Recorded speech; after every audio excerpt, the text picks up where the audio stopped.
morning and Happy New Year. I'm Senior Airman Sarah Schreiber. And I'm Master Sergeant Eric Miller, and welcome to this January 2016 UTA. 2 Air National Guard members assigned to the 105th Airlift Wing at Stewart Air National Guard Base in Newburgh died in Afghanistan on Monday, December 22nd. Tech Sergeant Joseph Lem and Staff Sergeant Louis Bonacasa died when a suicide bomber attacked their patrol in a village outside Bagram Air Base. 4 other Air Force members died in the attack.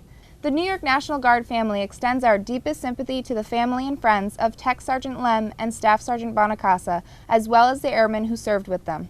The 174th made history this past month, conducting their first MQ-9 Reaper remotely piloted aircraft flying operation here in Syracuse. The 174th Attack Wing is the first United States Air Force organization to fly in RPA and Class C airspace, the common airspace around commercial airports. Flying from Hancock Field will increase student production by up to 50% at our formal training unit, while also reducing the operational risks to unit personnel who travel to and from Fort Drum on a daily basis, saving over $1 million in taxpayer dollars. The director of the Air National Guard, Lieutenant General Stanley Clarke, retired this past month after more than 34 years of military service. Clarke's replacement has yet to be named. The new director will be recommended by the Secretary of the Air Force and approved by Congress. Until that person is selected, Major General Neal will serve as the acting Air National Guard director. Air Force officials recently announced a new initiative to enhance the ISR mission by integrating enlisted RPA aircraft pilots into the force, starting with the RQ-4 Global Hawk. The Air Force will spend this year laying the groundwork to integrate women into combat career fields. Women may start training for newly opened jobs such as Tactical Air Control Party, Pararescue, and Combat Rescue Officer in 2016.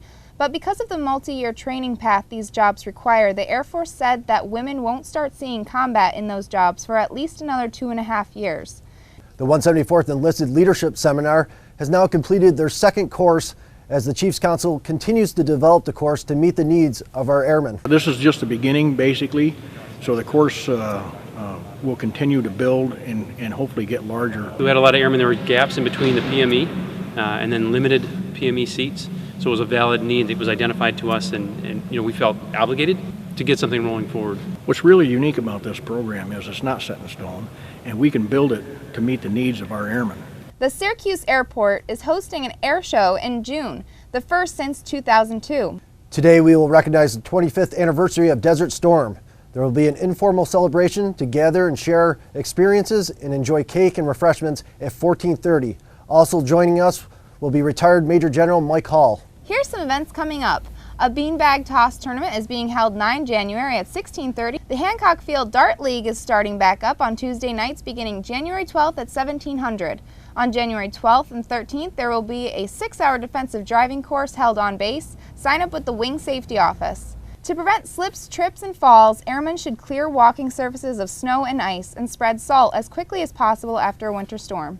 Make sure to look at the Compass Rose for 174th information, schedules, and events, and keep up to date with the latest news around the U.S. military, Air National Guard, and Hancock Field by following the 174th on social media.